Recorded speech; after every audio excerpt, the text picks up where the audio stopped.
Hi YouTube family, it's Yvonne from Ginger Chick Rehab. I am so glad to have you back visiting my channel today. So in today's video, this is where we are showing you a furniture flip. This is where Chris takes an unwanted, unloved piece of furniture and gives it new life. On my channel, me and my husband Chris love to share our process of looking at thrifted items in a new way. We take thrifted items and we get them ready to resell for a profit. So we share the how-tos and the whys, and we'd love to share our vision with you. In today's video, like I said, Chris is going to be showing you a beast of a furniture flip. This is a big old hutch that we'd gotten off Marketplace, and it just is absolutely gorgeous. So he is going to share the process. I know that I do the voiceovers. He is a marvelous man, and he helps paint up all the furniture, but somebody's got to edit these videos. So we purchased this China hutch off of a Marketplace. Some children were selling this for their mom, who was moving out of her house and into an apartment, and she was not going to have room for it. So I don't know if you all have ever bought anything off a Marketplace, especially when you're picking it up from somebody who's 90 plus years old. The kids were nice enough to sell it for her, but they did not help her move all her contents out of it. And where those stickers were, it had her whole pig collection in it. I really don't know if she knew that those side panels were loose. They did not fall off until we put it in the back of our truck. Other than that, it is a beautiful piece, and we did spend $100 on it, but it is, like I said, it is a beast of a China hutch.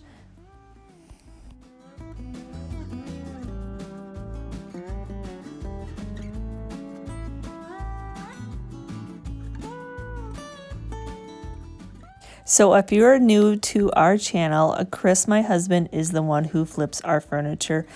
We started off as me doing it, and then he has taken over as we ended up getting a booth and doing more YouTubes. And this is our secondary job. So this is Chris is the furniture guy. He's always, even though I can paint it, he is the one that's usually cutting things and fixing things. As you see here, he's just going to be taking this side panel off also, as it is broken at the bottom. And I know some of you are probably thinking, hey, she should give you money back. Did she know that it was broken? It is what it is, and the $100 was fine. So at first, Chris thought about putting some beadboard, but because of the way that is all slatted, he's just using this piece of paneling, which will work on the sides perfectly. So even though I don't cut pieces of wood, I know exactly what he's doing. I can't get him to do voiceovers yet. So what he's doing is he is setting his table saw to what width he needs that board to be for the replacement. So he's using that side panel that he took off that was broken to get his side for the ones that he needs to cut. So now he's just using some Titebond glue. He's going to be gluing that piece of paneling onto the side, and then taking some brad nails and nailing it in place. So you're thinking, what the heck, that does not look right. So he's just taking his router and he's going along that side. He can feel the piece of wood that's underneath, so he's just running that along that's stopping him from going all the way through the paneling piece, and then just making that detail. And then you can tell that just made a rough cut, so he's just taking a sanding block with some 220 sandpaper and sanding that nice and smooth.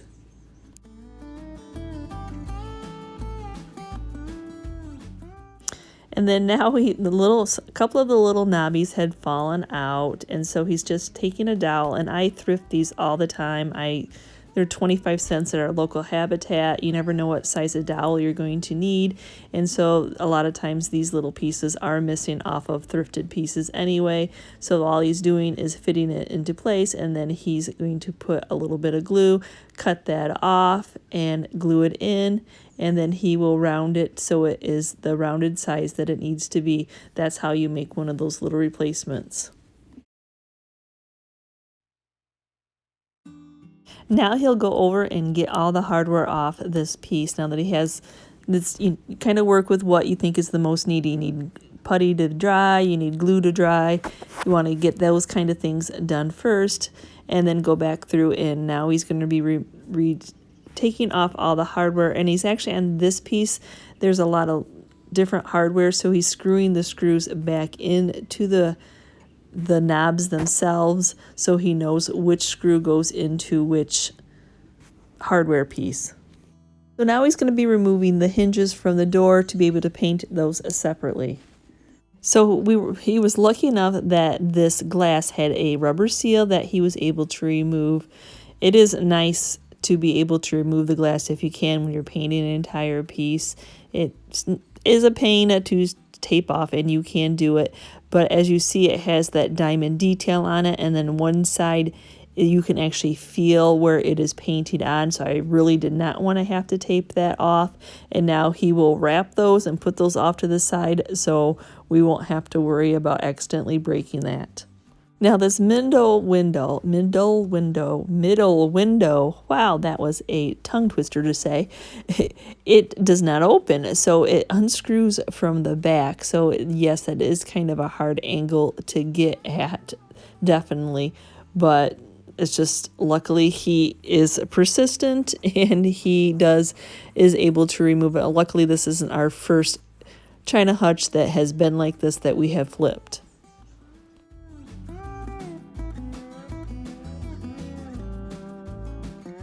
So I know this piece of hardware is just decorative, but I absolutely love it.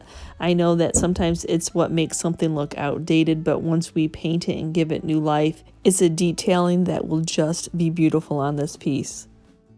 So it's funny, I was trying to find the picture when we thrifted it. The lady had attached 2 magnet pigs with these sticky dots, and it was Ma and Pa Pig, and I guess we finally got tired of looking at him, and he took them off one day, felt like they were staring, because we've had this cabinet for a while, but like I said, it was a beast of a cabinet, and we really needed to get the workshop done before being able to work on this big a piece.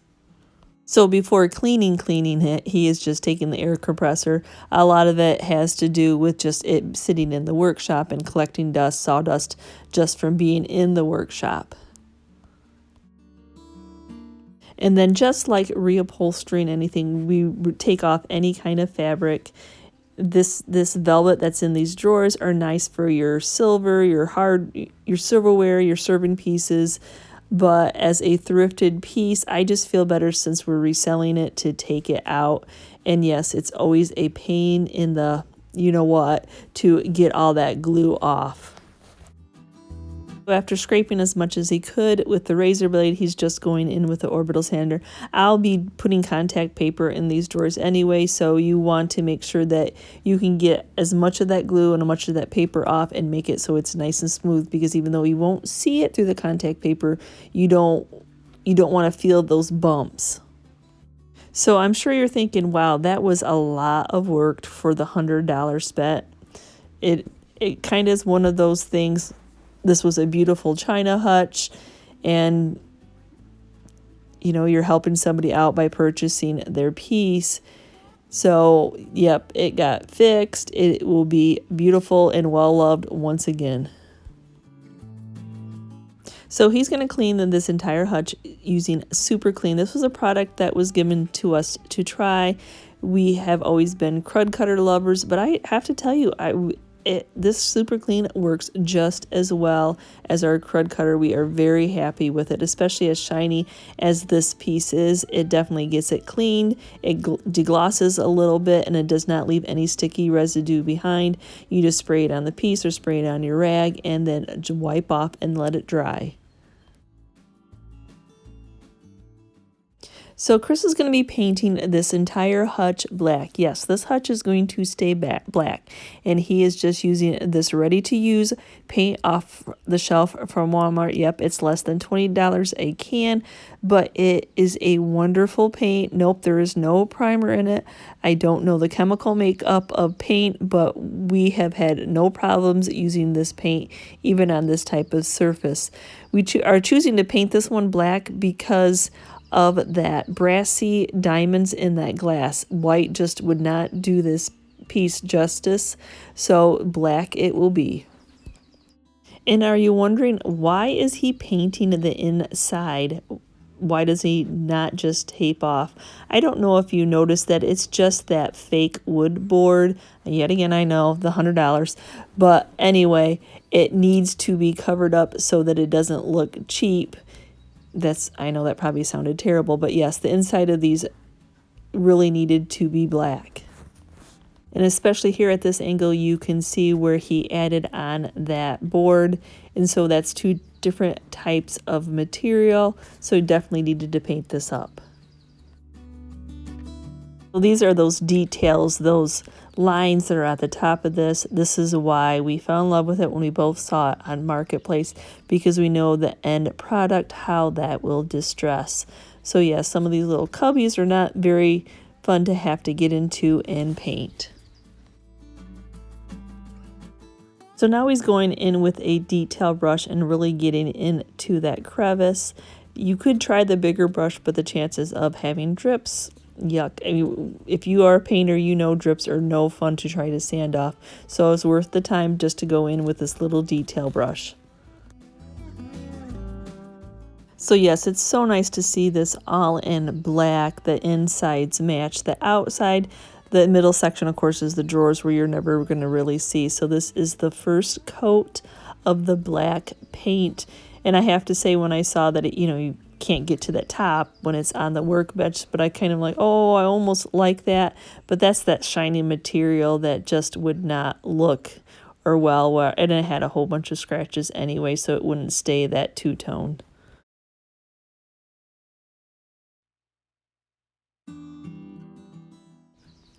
And I know you're probably wondering, why did he not spray this piece? Sometimes it's just relaxing to paint a piece. He likes to listen to a book on tape or watch a football game. And it's just whatever you're feeling that day. The sprayer is nice when you're trying to really get product out there. And we have the whole week off in between Christmas and New Year's, and so he's working on some of the projects to get to projects. And with what's going on in the world, where do we have to rush off to get to? Where is anybody even going? But we soon will get places to go, and we will be getting that sprayer out and getting things done when needed. This should show you how big this beast is. Usually the hardware is just in a measuring cup. Whew, it needed to be in a little shoe tote. So just to clean this hardware, we're just using some Dawn dish soap and some hot water. So I should ask, do you all find painting relaxing? Because I know that I do. I thoroughly enjoy painting. Brushing is a little bit more relaxing, and then spraying you definitely have to be paying a lot more attention to. And then how you feel about doors, because now that he has that beast done, but you have 2 coats of paint on the one side of the door and 2 coats of paint on the other side of the door. So now almost everything has 2 coats of black on. That is one of the perks of painting black. I don't know about other blacks, but this black, 2 coats is usually enough. But of course he had to wait for it to completely dry and cure a little bit before lifting it down to work on the top of that china hutch. So after getting this hardware all scrubbed up, it is, like I said, that's a lot of hardware. It is now ready to get its new life with some fresh paint. So our go-to is the Rust-Oleum Paint and Primer in 1, and we love the flat black. And we really love using those pieces of styrofoam that you get when they ship stuff to you. That way you can stick all those little screws in there, and you don't lose them, they don't roll away. And that's a great way to be able to paint the heads of those screws. Even though that hutch part, the top part of this, is going to take up 3/4 of the top of this, Chris is just running the orbital sander over it. Just you can see how shiny it is, and you really want to make sure that that paint is going to take. So he's just running it over with some 220 sandpaper just to get a little bit of that shiny, to open up that surface area for the paint to be accepted in. So it seems like when you're painting, you're constantly waiting for paint to dry. So now that the doors are dry, Chris is going to spray them with some polyacrylic. And we found that if we're going to have to flip an item, if we can seal that paint in with polyacrylic before flipping it, it'll put a nice protective coat and you don't have to worry about marring up the paint that you just put on there. And then we do the exact same thing to this hardware. We got that one side painted black. Now we are going to seal that side in with polyacrylic before having to, some of these pieces don't have to be flipped, but the handles and the knobs do. So just, we would be sealing this in anyway. The Rust-Oleum is a nice paint, but it still will wear off. And if you seal it in with this polyacrylic, you have much more luck of having longevity of that paint. One of the reasons I love and we love to use that polyacrylic as a top coat is the dry time. It dries a lot faster than what the black paint or any of the paint that we use anyway. And so now he just is dry enough that he can flip them over and start working on the opposite side and get those painted. So this is a beast of a China hutch, there's no doubt about that. So instead of using can after cans of polyacrylic, Chris decided to break the sprayer out and spray polyacrylic the top coat to finish this beast up. So this is our spray room. We actually had a shed that we attached our pole barn to. And so Chris just had to put that beast, half the beast, onto a roller cart and roll it in there. And so this actually, for me, the spray room was inspired by watching other YouTubers. And I really liked the Shabby Guy. I liked his. I can link his channel if you've not checked out his. He's an awesome, talented furniture flipper. But I like the idea of having that area where you could just spray items in all the time. Because when you live in states that you get winter, it's not very easy to ever go outside and spray. I have to say, when spraying this polyacrylic on through the sprayer, it lays a nice thick coat. Not saying that just the spray cans that we usually use, no, they do not give as thick a coat. So this has a nice top coat on it. So what Chris is doing now is he's taking some 220 sandpaper along the edges. We love to distress our pieces. This is the thing that got us when we saw this on Marketplace. All those edges, all those sharp, straight edges that we knew would distress. So what you do is you just take that 220 sandpaper on those sharp edges and you push down until, for this piece, until you get to the wood. And then after you get all those sharp edges distressed where you see that wood the way that you want it, then you just take some fine grit sandpaper. We like the 000, the 40 fine steel wool, and then just run it across the entire piece. That will kind of make it look kind of like a chalky mess, but what that's doing is opening up that polyacrylic, because our next step is going to be waxing it. So our go-to for waxing over this black paint is Waverly Antiquing Wax. There's just something about the combination of these two that just is a game changer for this black paint. So this is why it's important to steel wool that black paint. You're opening up that, you're getting that wax to penetrate, and what it does is it is just making it satiny smooth. It does give it a little bit of a brown tone, but that's what we are looking for, us personally. So you just rub it in, and if there's any excess, you wipe it off. So now everything is fixed, it is painted, it is a top coat, it is waxed, and now time to replace this beast's brand new painted hardware. And for Chris, yes, it was well worth the time to take that rubber band out that held that glass in. That way you didn't have to try to tape it, especially you did not want to tape the back of where that gold brassy diamond is painted, because it's raised, and I can't tell you that masking tape or any kind of tape wouldn't take it off. So it was nice that he can just pop that rubber seal out and then replace it the way he's doing right now. So I told you I was going to put some contact paper inside of these drawers, cover up where that velvet, that was that you can't get all the way off. I love the pop of this contact paper. I go simple. I do the black and white. This paper is from Amazon. I just think it's nice if you're going to do a new piece of furniture for somebody that you make it all new, even the drawers. That way that person knows that everything is nice and clean for them. So when I'm doing the contact paper, I get it as close as I can to the size of the inside of the drawers, but I always leave a little bit extra because as soon as I think that I've cut it to the right size, I'm too small. So what I do here is I go around with my fingers and I'm kind of marking in that paper, giving it a line, and then I'll pull that paper up a little bit. Now I can see where the corners meet together, and then I will cut into that so that I don't have that gap of all that paper buildup, that it'll actually lay flat. Then I just take a metal scraper, metal spatula, whatever you want to call it, and an X-Acto knife, and then I push it nice and tight, and then just run that sharp blade over to get a clean slice on that paper.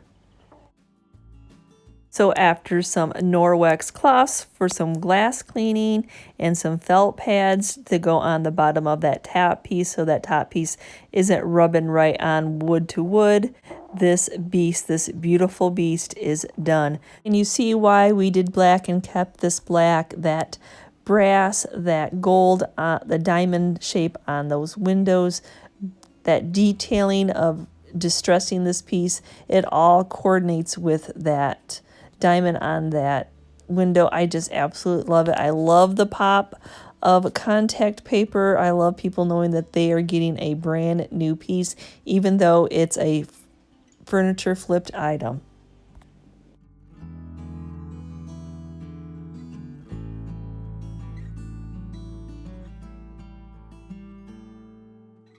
So I thank you so much for watching today's video, and what did you think of this hutch makeover? This is a beast of a piece. It is going to probably take a little bit of while before we can get it into our retail booth so that we would have the space to show it off, but oh, do I definitely want to put my white pictures in that. Oh, just absolutely gorgeous. I can't even imagine it anything other than black, just with that detailing on that glass. It's just absolutely gorgeous. Yep, the sides ended up being broken, but it is what it is, and we are able to fix that. So again, if you are part of my YouTube family, thank you so much. Just you commenting and always being so supportive of us and giving us that like just lets YouTube know that you love this kind of content, and they always keep recommending us. So from the bottom of my heart, we just appreciate it. And remember, if you are new to this channel, please hit the subscription button if you like this kind of content, and as always, don't forget to hit that notification bell so you know when I've uploaded a new video.